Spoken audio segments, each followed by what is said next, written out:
नमस्कार दोस्तों, आपका आपके चैनल भक्ति कथा इतिहास में एक बार फिर से बहुत बहुत स्वागत है। चलिए अपनी पौराणिक कथा की सीरीज को आगे बढ़ाते हैं। आज की इस पौराणिक कथा का शीर्षक है श्री कृष्ण का सिर दर्द। तो चलिए वीडियो शुरू करते हैं।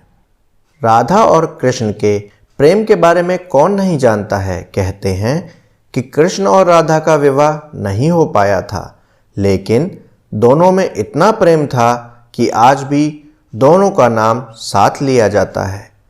श्री कृष्ण का राधा के लिए प्रेम और राधा का श्री कृष्ण के लिए समर्पण देखते ही बनता था।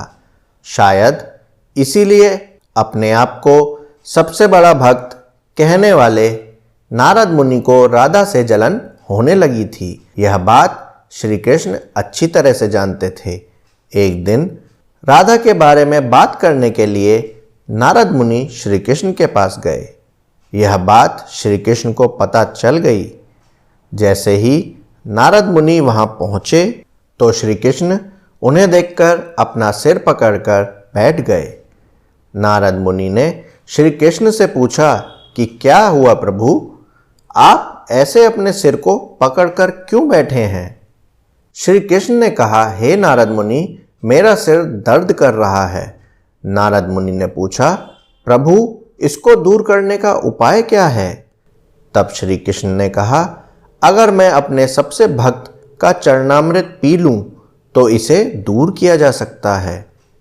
तब नारद मुनि सोचने लगे कि सबसे बड़ा भक्त तो मैं हूं, लेकिन अगर मैं अपना चरणामृत दूंगा तो मुझे नरक जाने जितना पाप लगेगा।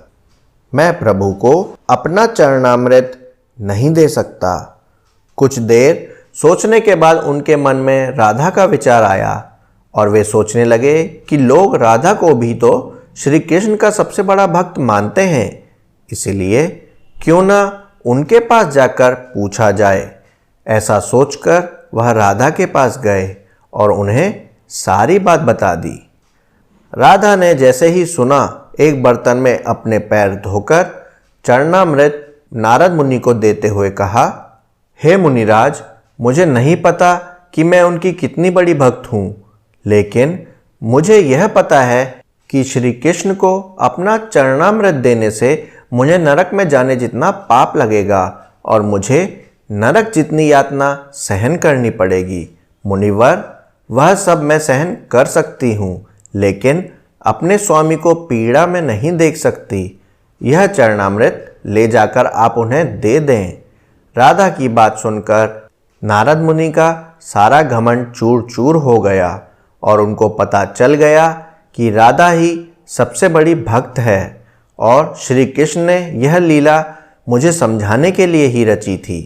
जब नारद मुनि राधा के पास से वापस आ रहे थे तो उनके मुख से केवल राधा नाम की ही धुन सुनाई दे रही थी।